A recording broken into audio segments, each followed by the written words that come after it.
अभी हम question number 2 उसका फोर्थ पार्ट करेंगे। इससे पहले जितनी 3 या 4 वीडियोस हैं उसमें हम तरतीब से जो है क्वेश्चन नंबर 2 के थर्ड पार्ट तक कर चुके हैं। यहाँ एक नया टॉपिक है। पहला जो टॉपिक था वो ये था, हम कॉमन देखते थे 2 या 3 वैल्यूज में से। सेकंड में क्या था, 4 वैल्यूज में से हम देखते थे, उनको 2 के पेयर बनाकर तो हम उसमें से कॉमन लेते थे। अब इस टॉपिक में देखें क्वेश्चन को, यहाँ पर ब्रैकेट के अंदर जो वैल्यूज हैं ये सेम नहीं है। अगर सेम होती, जिस तरह इससे पिछले पार्ट्स में किया था, हम इन दोनों को कॉमन लेते हैं और बाकी जो वैल्यूज बचती हैं उनको ब्रैकेट के अंदर सॉल्व करके लिख लेते हैं। लेकिन अब कॉमन नहीं आ रहा, फिर क्या करेंगे हम? क्योंकि हमने तो ये कॉम्प्लिकेटेड प्रॉब्लम है और हमारा टॉपिक भी यही है कि कॉम्प्लेक्स प्रॉब्लम को कैसे हमने सॉल्व करना है। उसके लिए क्या करेंगे कि इसको अंदर मल्टीप्लाई कर देंगे, फिर ब्रैकेट्स को ओपन करते हैं। तीसरा रूल, पहला रूल क्या था कि सारी की सारी एक्सप्रेशन में से देखें कुछ कॉमन आता है कि नहीं आता है, तो उसको लिख लेते हैं और फिर चेक करते हैं क्या जो रिमेनिंग वैल्यूज़ बची हैं वो किसी उनमें से कुछ कॉमन आ रहा है कि नहीं। ये पहला रूल था। दूसरा रूल क्या था, 4 वैल्यूज़ में से 2 करके पेयर बनाकर हम उसको सॉल्व करते हैं। अब थर्ड रूल ये है कि ब्रैकेट के बाहर जो कुछ होता है उसको अंदर मल्टीप्लाई करते हैं जब कॉमन ना आ रहा हो। तो अब ये मल्टीप्लाई होगा, z को x स्क्वायर से मल्टीप्लाई करेंगे तो x स्क्वायर z आ जाएगा। इसको y से, सेंटर में माइनस है, y स्क्वायर z, यहाँ भी इस x को भी अंदर मल्टीप्लाई x y स्क्वायर और इस x को z के साथ तो x z स्क्वायर। पावर सबकी जिनकी नहीं है कुछ भी मन लिख लेते हैं, ठीक है। अब इसके बाद हम देखते हैं अगला काम क्या करना है। जब दोनों रूल, पहले दोनों रूल इस पे अप्लाई नहीं होते, थर्ड रूल में क्या किया हमने, ब्रैकेट के बाहर जो वैल्यूज़ थी उनको अंदर मल्टीप्लाई किया। इसके बाद ये करते हैं, सेकंड वैल्यू को हम ले जाते हैं फोर्थ वन की जगह और फोर्थ को ले आएंगे सेकंड वैल्यू की जगह, रिप्लेस कर देंगे इनकी जगह जो है एक्स स्क्वायर जेड। और इसको जब मैं इधर लेकर आऊँगा, ये ध्यान से बच्चों पॉइंट देखना है, बार बार कह रहा हूँ रटा नहीं लगाना। मैथ्स वाहिद वो सब्जेक्ट है जिसको रटा नहीं लगाया जा सकता। कॉन्सेप्ट्स क्लियर हैं तो बड़े आसानी से आप इनको सॉल्व कर सकते हैं। फोर्थ वैल्यू इसकी जगह आएगी तो ये माइनस का साइन भी है इसके साथ, वैल्यू की लेफ्ट साइड पे उसका साइन होता है। थर्ड वैल्यू मैं एज इट इज़ ही लिखी रहने दूंगा और इसको मैं ले आऊँगा यहाँ पर वाई स्क्वायर और जेड। अब देखें आप, अब इन दोनों में से देखें कुछ कॉमन आ रहा है। ये x2 है, x1 है, z1 है, z2 है।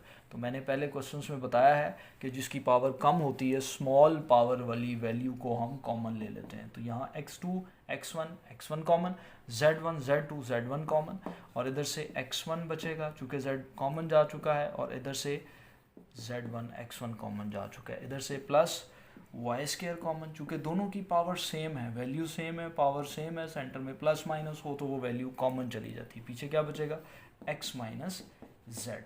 अब x माइनस जेड जो है ये एक दफ़ा लिख लेंगे हम, बड़ी डिटेल में मैं बता चुका हूँ। और जो बाकी वैल्यू बची हैं उनको मैं अलग से ब्रैकेट में इस तरह करके सॉल्व कर लूँगा। तो ये हमारे पास क्वेश्चन नंबर 2 जो है उसके भी चारों पार्ट्स कंप्लीट हो जाते हैं। अब हम देखेंगे क्वेश्चन नंबर 3 को।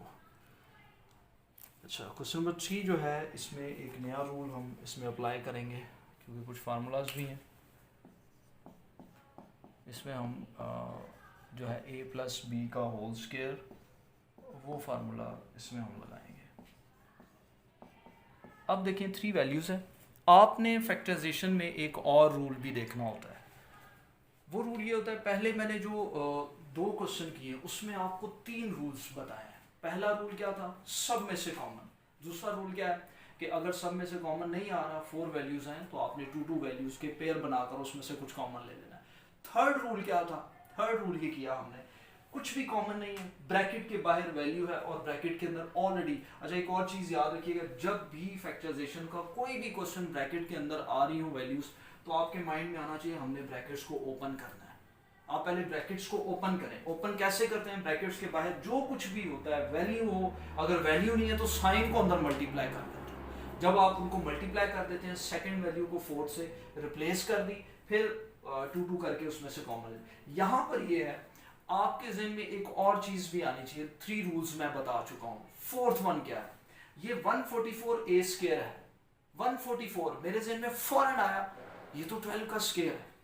अच्छा, अगर फर्स्ट वैल्यू और लास्ट वैल्यू ये किसी का स्क्वायर बन रही हो तो फौरन माइंड में क्लिक ये करना चाहिए, यहाँ पे हम फार्मूला अप्लाई करेंगे। इसके दो मेथड है, एक तो फैक्टर्स वाला भी है लेकिन वो हम नेक्स्ट क्वेश्चन में देखेंगे, लेकिन मैं यहाँ पर चूंकि फार्मूला है वो इजी मेथड है तो वो आपको बताऊंगा।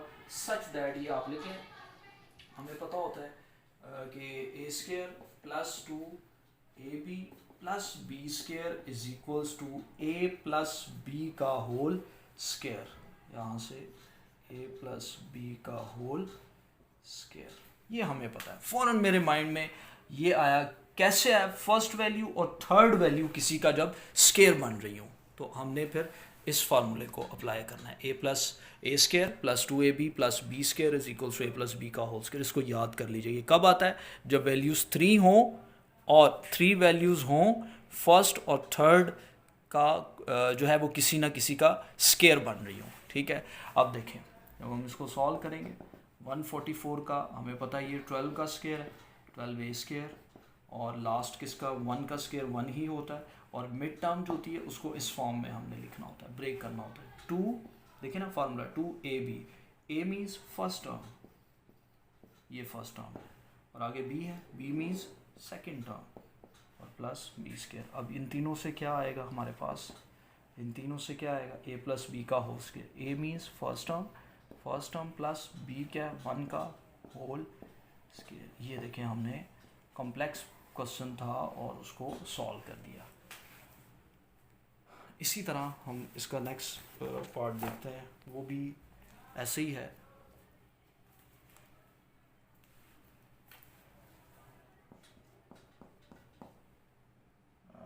ए square over b square minus 2 plus B square over a square.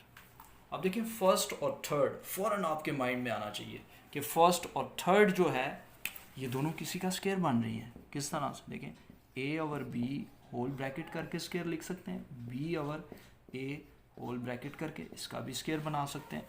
कि इसको मैं ऐसे लिख लेता हूँ, बी ओवर ए होल स्क्वायर, और इसकी जगह अच्छा एक और चीज़, यहाँ पे हम फार्मूला कुछ वैसा ही है लेकिन थोड़ा सा चेंज है, प्लस की जगह माइनस लगा देंगे, ए माइनस बी का होल स्क्वायर। अब यहाँ पे ये देखें, ये फर्स्ट टर्म है, ये a बनेगी वैल्यू और ये b बनेगी, a square plus B square minus 2a और b। अब ये जो माइनस 2ab है, यहाँ से देखें अगर मैं इसको कैंसिल करता हूँ तो दोबारा प्रीवियस स्टेप बन जाएगा, ठीक है। अब मैं ये सारी की सारी इस क्वेश्चन को इस फॉर्म में लिखे, अब इसको इस फॉर्म में लिखेंगे तो वो क्या फॉर्म बन रही है, a ये सारी वैल्यू है a माइनस बी का होल स्क्वायर। तो ये फार्मूलाज की मदद से हमने इन दोनों क्वेश्चंस, थर्ड क्वेश्चन के दोनों पार्ट्स को सॉल्व किया है। इसको ज़रा आप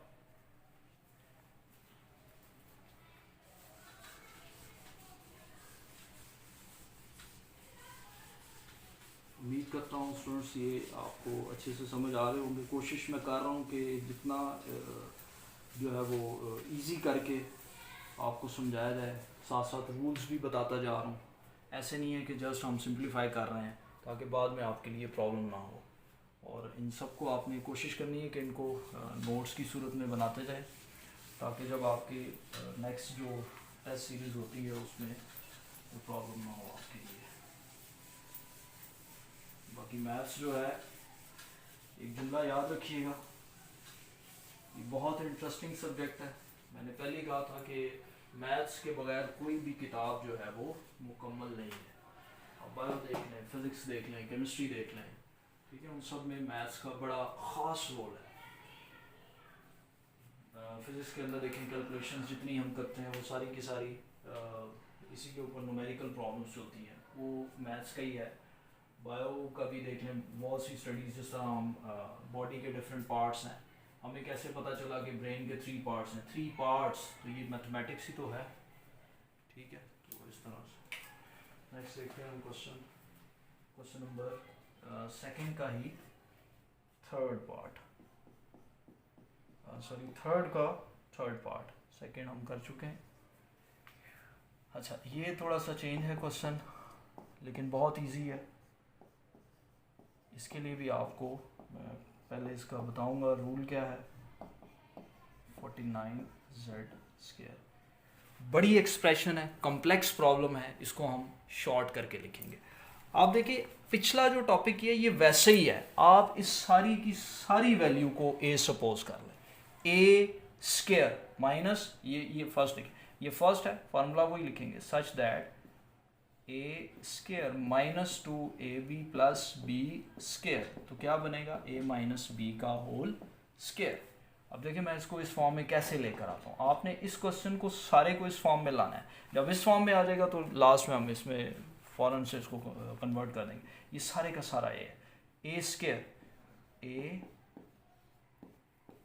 a² minus 2ab, a means first वाली सारी की सारी टर्म, और b क्या है, b मीन्स ये जो वैल्यू हमारे पास 7z प्लस 7z का होल स्क्वायर, चूँकि 7 का स्क्वायर 49 होता है। अब ये सारी वैल्यू क्या बन गई, ये a b और ये b का स्क्वायर, ये तीनों की तीनों इस फॉर्म में आ गई। अब जब हमने इस फॉर्म में लिख लिया तो राइट इसकी साइड क्या है, a माइनस बी का whole square, what is a x plus Y, ये कंप्लीट इकट्ठी वैल्यू जो है a बन गई है, और माइनस b क्या है 7z का होल स्क्वायर। ठीक है, इसी तरह हम इसका फोर्थ पार्ट भी देखेंगे। 12x² minus 36x plus 27। अब स्टूडेंट्स सबसे पहला रूल, बेशक 3 वैल्यूज हैं, हमने पहले क्वेश्चन में क्या बताया था मैंने आपको, इससे पहले जो वीडियोस है, कॉमन 12, 36, 27, 3 में आते हैं, तो 3 4 टाइम्स और 3 12 टाइम्स 36 और 3 9 टाइम्स 27। अब हमारे पास जो ब्रैकेट के अंदर वैल्यू है, अब आप 3 को बाहर ही रहने दें, अंदर देखें ये 4x और 9, ये भी उसी फार्मूले से है, a², पहले मैं उसी फॉर्म में बनाऊंगा, माइनस 2a और b क्या 3, और 9 को लिख सकते हैं 3 का होल स्क्वायर। तो यहाँ से क्या होगा, a² minus 2ab plus b का whole square, a minus b का होल स्क्वायर, इस फॉर्म में। होप सो स्टूडेंट्स आप लोगों को समझ आ रहा होगा। बस अभी इसके बाद क्वेश्चन नंबर 4 है, इसको भी हम क्विकली देखते हैं। 3x² minus 75y²। यहाँ पर अब देखिए 2 वैल्यूज़ है और सेंटर में माइनस का साइन है, फ़ौरन आपके माइंड में एक फार्मूला यहाँ पे आना चाहिए, a² माइनस b² का, जो इक्वल होता है a माइनस बी और a प्लस बी। आप 7th और 8th क्लास में ये फार्मूलाज कर चुके हैं सॉल्व, इस तरह के क्वेश्चंस इन फार्मूलाज को यूज़ करके। अब 3 और 75, 3 कॉमन क्वेश्चन में, पीछे क्या बचेगा x² और 3 2 टाइम्स 6 1, ये 25y²। अब मैं पहले इस सारी की ये दोनों वैल्यूज़ को इस फॉर्म में बनाऊंगा, इसको फिर इसमें कन्वर्ट कर देंगे हम, तो इधर ही कर लेते हैं 3 इंटू x² और माइनस 5y²। तो अब ये देखें a² minus b², a minus B और a प्लस बी, ये हमारे पास आंसर है। इसी तरह इसका सेकंड पार्ट भी क्विकली देखते हैं हम। यहाँ पे है जी x इंटू एक्स माइनस 1 और माइनस y माइनस 1। अब मैंने पहले ही आपसे कहा था जब भी कोई क्वेश्चन ब्रैकेट वाला हो तो आपने क्या करना है, ब्रैकेट्स को सॉल्व कर लेना, ओपन कर लेना है। तो जब ब्रैकेट को ओपन करेंगे इसको अंदर मल्टीप्लाई कर देंगे, ये x² आ जाएगा माइनस x, इसको अंदर मल्टीप्लाई y², साइन अंदर चेंज हो जाएंगे। अच्छा, अब इस तरह की वैल्यू मैंने आपसे कहा था कि सेकंड को उठाकर हम इसकी जगह ले आते हैं, फोर्थ की जगह, और फोर्थ, क्योंकि देखिए अगर मैं दोबारा इन दोनों में से कॉमन लेता हूँ ना तो वही चीज़ ऊपर बन जाएगी, तो वो तो फिर सेम क्वेश्चन ही बन गया, सॉल्व तो नहीं कर सकेंगे। अच्छा, 4 वैल्यूज़ हों और 2 वैल्यूज़ आपको स्क्वायर वाली नज़र आ रही हो तो आप इनको सेपरेट कर लें। यहाँ इसको लिखें, ये x², ये y² को x² के साथ लिख लूँगा, पीछे हमारे पास इधर ये क्या था x माइनस एक्स और प्लस y, इनको लहदा से इन दोनों से मैं ये फार्मूला बना दूंगा, a² माइनस b² वाला, a माइनस बी और a plus B, x minus Y, x plus Y, कुछ भी कॉमन ना हो, -1 कॉमन, अंदर साइन चेंज। ये क्यों किया यहाँ पर मैंने, इसलिए कि जब इनमें से कॉमन नहीं लूँगा तो इसको मैं ब्रैकेट कैसे बनाऊँगा। तो उसके लिए क्या होता है, कुछ भी कॉमन ना हो तो आप 1 कॉमन ले लेते हैं, और साइन माइनस का हो तो वो भी साथ। अब ये देखें x-1, x-y और x-y, ये दोनों सेम है, कॉमन ले लूँगा और अंदर क्या बचेगा, x+y। ये देखें ये दोनों कॉमन, x+y और -1। बाकी इसका जो सेकंड और थर्ड और फोर्थ पार्ट है वो आपने ट्राई करना है ताकि ये टॉपिक आपका ख़त्म हो जाए।